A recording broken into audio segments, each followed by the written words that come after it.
Hi everyone, welcome back to the channel. I'm Offspoken. I'm Gaynor. And today we have got the Druglord who turned Sweden upside down. This was recommended to me in the comments. Yeah, you picked so this I one was out quite as well, didn't you? intrigued to know what this is about, because when you think of Sweden, what do you think of? Hot women. Well, yeah, that's one thing. I think of IKEA, Oh yeah. and I think of Smelly fish. Surströmming. smelly fish, and also a lot of naked people who have What? saunas and then jump in water. They've got That's this what thing- you think of. Yeah, when you think of Sweden. Yeah, IKEA is a great shout. I think of colourful houses. Yeah, very colourful houses, Yeah. and just a very idyllic place to live. Yeah. And yeah, I've always wanted to go to Sweden. It's a cool place to go. Yeah. Let's look at this. The Druglord who turned Sweden upside down. Sweden is one of Europe's wealthiest nations and was one of Europe's most peaceful nations. I emphasize was because times have changed drastically. As of late, Sweden has fallen to an unprecedented wave of violence. Over the entirety of 2022, there were 391 shootings recorded, and Wow. 2023 was not any different. The month of September 2023 alone saw 11 people become the victim of a fatal shooting. Sweden's Prime Minister has asked the military to step in as he is seeing no other option to bring back peace to his country. The cause of this all? Feuds between gangs battling for turf to sell their product on. Just press And pause. these aren't I'm wondering if this is since Brexit. I wonder if it's something to do with that, I don't know. because it seems to be like in the last few years. I'm wondering if it's when other countries have had access to it. Could be. your usual gangs of men. These gangs recruit young boys in their teens, some as young as 13 years old, to carry out hits and grenade attacks. One man in particular has a strong hand in what is happening in Sweden right now, making him one of the most wanted men in Sweden. This is the story of Rawa Majid, also known as the Kurdish Fox. Rawa Majid was born on the 12th of July 1986 in Iran to Iraqi parents. His parents fled as the Iran-Iraqi feud was getting heated. At just a few months old, Rawa arrived in a city named Uppsala together with his family. Uppsala is a smaller city about 70 kilometers from Stockholm, the capital of Sweden. Despite his father slowly disappearing out of the picture, Rawa did well in school as a kid. In secondary school, he excelled in classes that had anything to do with business. After finishing his secondary school, he had his own kiosks in Uppsala where he sold food, phone cards, and gold. However, his career in crime did not start long after. In 2010, he was sentenced to 8 years and 6 months in prison for several drug offences. This included handling coke he imported from the Netherlands. In February 2015, he was allowed early release on parole. He bought his own ice cream parlour in Uppsala, which was a good business move. Not because there were long lines outside the shop, but because he would go on to use it for money laundering. Rawa's freedom was short-lived though. Just 3 months after his release, he violated his probation rules and was jailed once more. In 2018, he was released again, but he had to obey strict rules and was forbidden to leave Sweden. However, shortly after finishing his sentence, Rawa's cousin was removed off the playing field, and he realized that he could very well be next. This led to Rawa being granted permission to leave Sweden despite being under surveillance and on probation.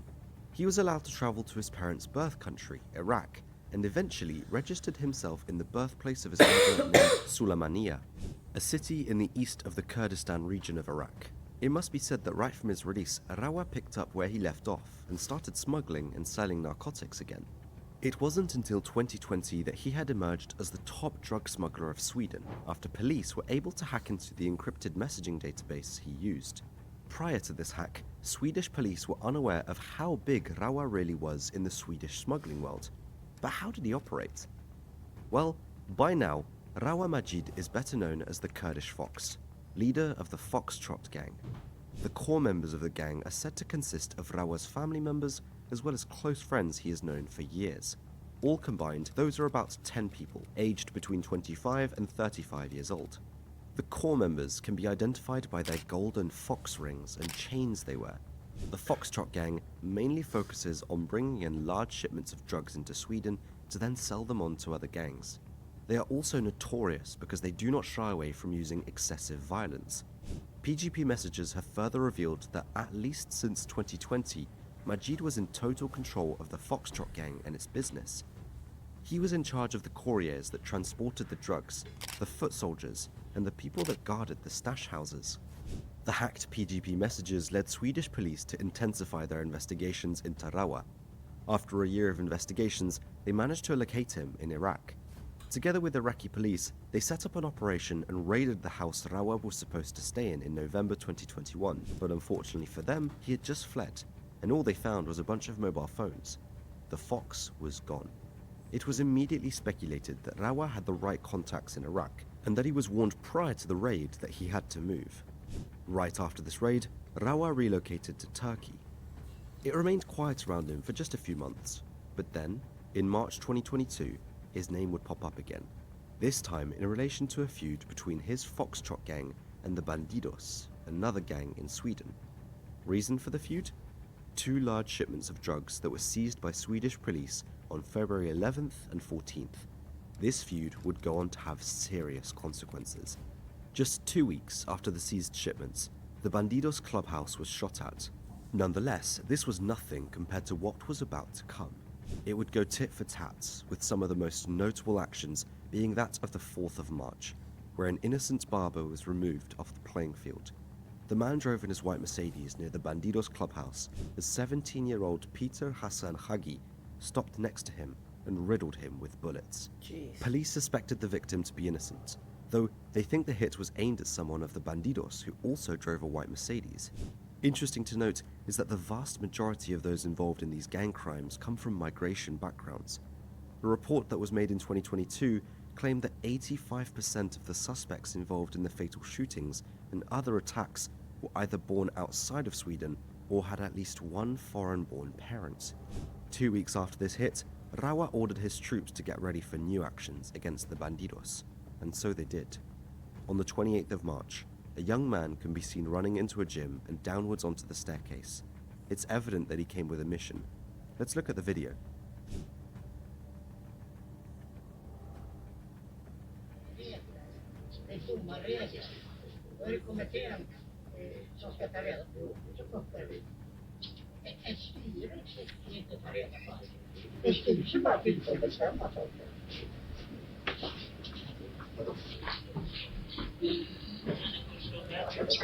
Why did nobody stop him? Everyone just seemed a bit too calm there, didn't they, as well? I think he was like one of those where... Can't expect him to stop him. What is he doing? Like, it took a while to...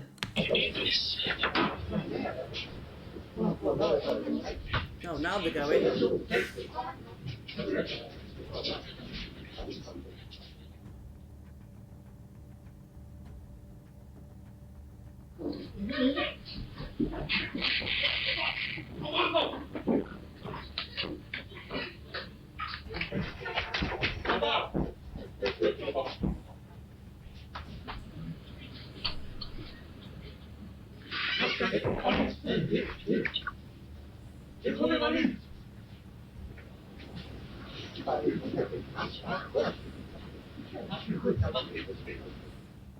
The young man could be seen going downstairs into the gym area.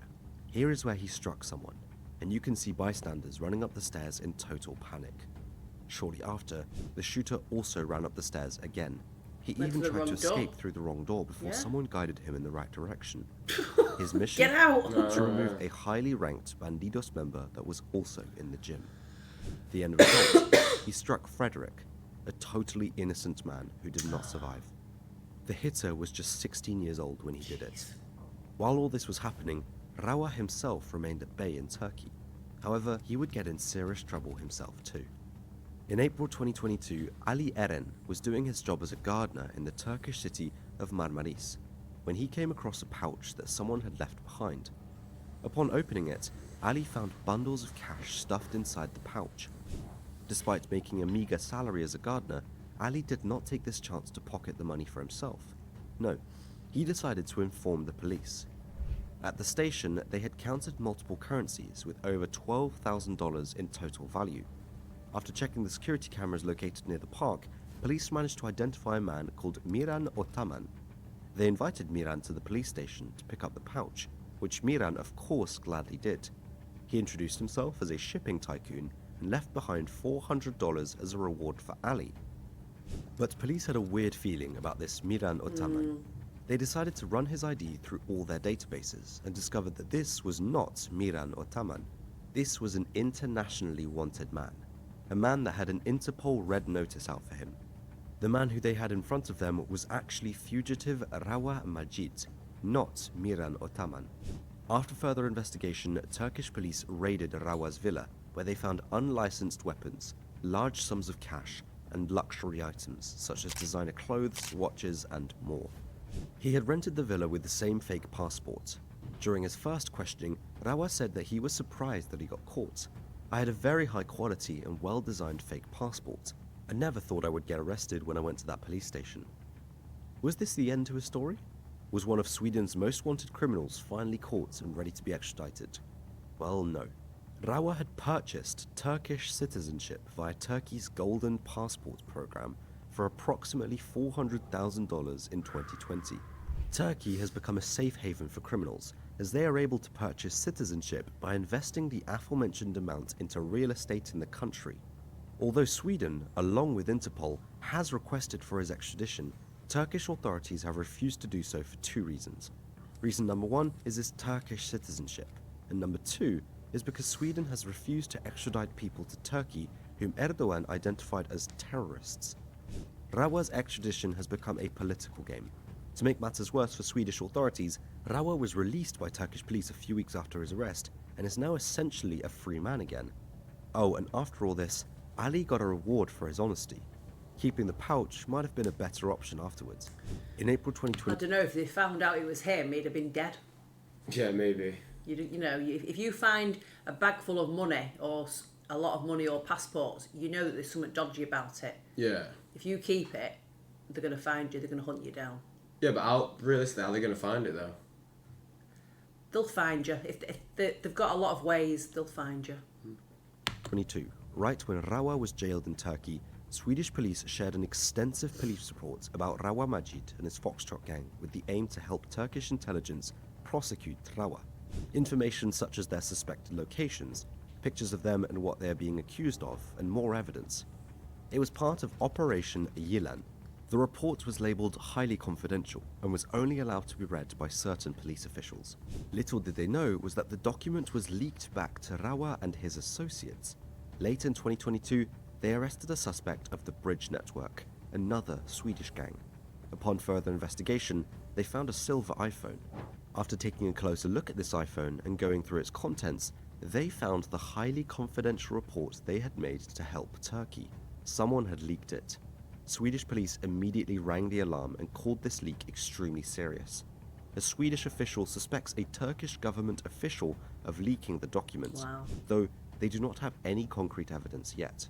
After all that turmoil in Turkey, Rawa and his Fox Trot gang found themselves in yet another very heated feud in late 2022. This time it was with Mikhail Tenezos and his Darlan gang. Though it must be said that the feud might have already started as early as 2020.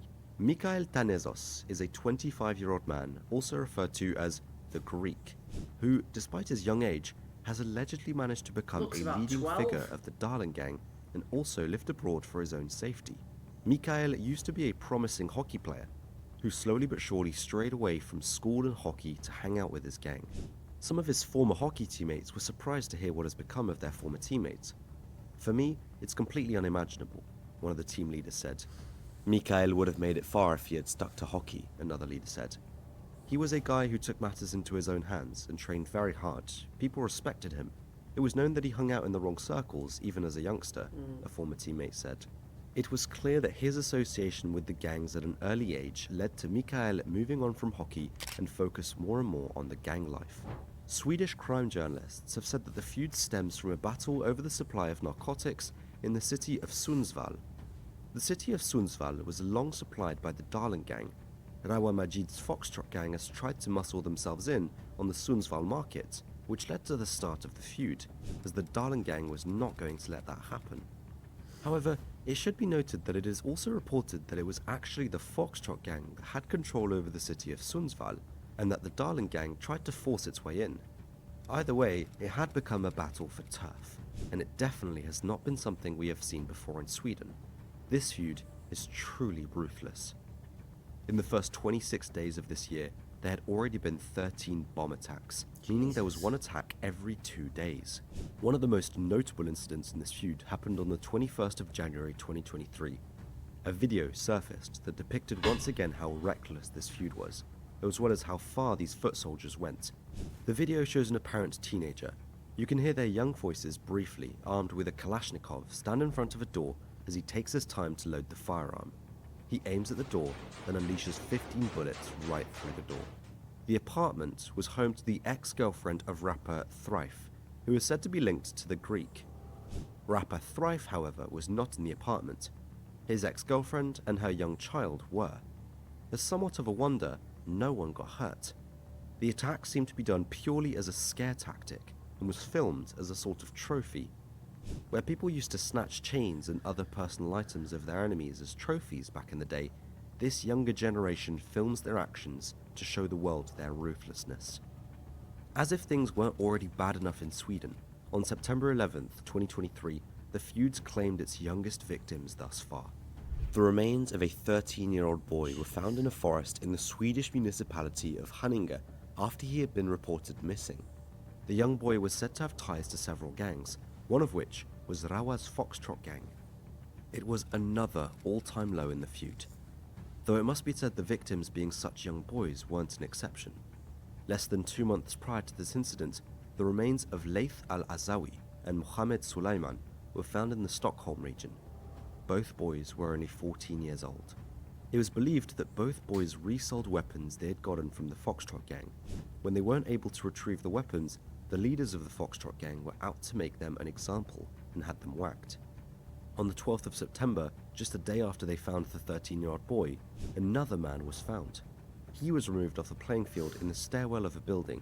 A relative of Rawa lived in this building and was most likely the intended target. He was believed to be involved in Rawa's Foxtrot gang as someone who kept money of the gang. While Rawa's Foxtrot gang and Mikael's Dalen gang were fighting in Sundsvall, they simultaneously battled for turf in Umeå, one of the fastest growing cities in Sweden. In the beginning of September 2023, a Dalen gang member struck a Foxtrot gang member. Right after this incident, crime reporter Diamant Salihu said, "They use a lot of violence. Umeå's residents may see a type of violence they have never seen before. If you are a relative of those involved in this feud, you are a direct target." He went on to say that there are serious reasons to be worried about this escalating situation. A question that might arise for you, and which certainly did for me, was, where do they get all these firearms from? Well, according to reports by the Global Initiative Against Transnational Organized Crime, the Rawa's Foxtrot gang, as well as other Swedish criminal gangs, are supplied by Balkan arms smugglers with assault rifles, Serbian pistols, an unused stock of Yugoslav-era hand grenades. Jesus. Organized crime groups that are mostly located in Serbia set up proxies in Sweden to receive these weapons. The firearms are dismantled into parts and are then sent by road along well-traveled drug routes into Scandinavia, oftentimes across the Öresund Bridge, a 16-kilometer-long bridge that connects Denmark to the Swedish city of Malmö. A third of all illegal handguns in Greater Stockholm are Serbian Zastavas. Most weapons are shipped on order. A Kalashnikov often comes with complimentary hand grenades as a sort of gift. Hand grenades bought separately would only cost 100 krona, or about $9 or fewer than €9. These firearms and grenades then end up in the hands of Rawa's young soldiers and those of his enemies. Besides the many enemies Rawa has made in opposing gangs, trouble was also brewing in Rawa's own Foxtrot gang. In the past few months, his gang wasn't as tight anymore as they used to be. A conflict had arisen within the gang itself, which led to members turning against each other. Ismail Abdo, once a close confidant of Rawa and labelled as his right-hand man, has allegedly turned against him after a drug deal went wrong this summer, according to the police. This plays a major part in why relatives have now become targets of the violence. They are friends who have known each other for many, many years. They know where someone's relatives are. They know each other's weaknesses, Swedish crime reporter Diamant Salihu said. The split allegedly resulted in a shooting in Istanbul on the 6th of September. On CCTV footage, it can be seen that 2 men arrive on a moped. One of them hops off and fires several shots towards 5 people. These 5 people in turn fired back. No one was seriously injured. As immediate revenge for this shooting, the 60-year-old mother of Ismail Abdo was removed off the playing field just a day later. Wow. Though we have seen a lot of unprecedented loads already, this is a good depiction of how ruthless Rawa and his gang were. Not even someone's mother was safe. Just 4 days later, there was another shooting. This time, it was aimed at Rawa's mother-in-law. A man repeatedly knocked on her door, however, she did not open. After a few minutes, the man shot her apartment and fled. Had she opened that door, she most likely would have not survived. Then, 2 days after that shooting, a man was removed off the playing field. Upon further investigation, it was determined that the man, Mogos Emanuel, did not have any connection to the conflict and was at the wrong place at the wrong time. The intended target was a family member of Rawa. The split of the Fox Trot gang will most likely change the criminal landscape as new groups will form and new alliances will be made. Police chef Mats Baki even went as far to say that the Fox Trot gang does not even exist anymore after the split, as well as that Rawa Majid is not as strong anymore as he used to be due to his allies leaving him, being jailed or 6 foot deep.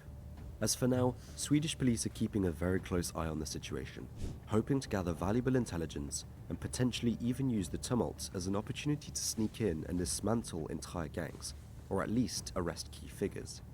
On the 28th of September 2023, Swedish Prime Minister Ulf Kristersson said that he had summoned the head of the military to discuss how the armed forces could help police deal with the unprecedented wave of violence that has the country in a chokehold, with almost daily shootings and bombings. Getting the military involved in crime fighting is something highly unusual.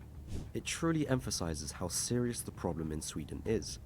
Sweden has never seen anything like this before, Kristersson said in a televised speech to the nation. No other country in Europe is seeing anything like this. Sweden has grappled with gang violence for years, but the outburst of shootings and bombings in September has been unheard of, and even saw 3 people passing in just 12 hours due to gang violence, with the explosion of a home in Uppsala that took the life of an innocent woman as an absolute low point. Swedish media have linked the latest surge in violence to a feud between Rawa and Abdo, and it seems like Sweden is in no way, shape or form ready to step in and end this violence. Swedish laws aren't designed for gang wars and child soldiers, Kristersson said. It is also mentioned that part of the reason gun violence continues to rise in Sweden is that those involved in shootings don't care about any repercussions because the conviction rate is so low. In more than 2/3 of the shootings, no one is arrested and only a 1/5 of gang-related gun homicides are solved. So at the time of writing this, Sweden is left to battle a problem that only seems to get worse. From the ongoing shootings throughout the country, to Rawa Majid remaining at large and out of the hands of Swedish authorities, to young boys who are waiting in line to work for the gangs. For now, there does not seem to be a solution that would solve all this violence. It is expected that Rawa remains hidden somewhere in Turkey, and that young boys will keep on working for the gangs at the cost of their own future. Many more videos on this topic will follow. This was just the start. If you have enjoyed this video, please be sure to leave a like, a comment sharing your thoughts, and subscribe if you haven't already. It only takes a second. Yeah, I never got that vibe of Sweden. No, Would I have said didn't. like, And unfortunately, I don't think it matters where you are. If you're offered a lot of money as a young boy, you think, I'll just do it the once, you know. And then once you're in, you can't get out, and that's the problem. Yeah. And it seems to be a lot of, like you say, it's not the Swedish that are you know being targeted. It's people that are coming in, and it's very sad. But you know, like you say, I would never imagine it to be like that. I thought it was like a sleepy little country that. Yeah. You know. Well, it always has been, really, hasn't it? Well, it said there, because I was thinking, was it something that's happened recently? But it said they've past 30 years they've had drug violence. I guess it's just like in the main areas, really. Yeah. Hopefully you guys enjoyed the video as well. If you did, make sure you hit the like and subscribe button for us, please, and we'll catch you in the next one. Bye. Cheers.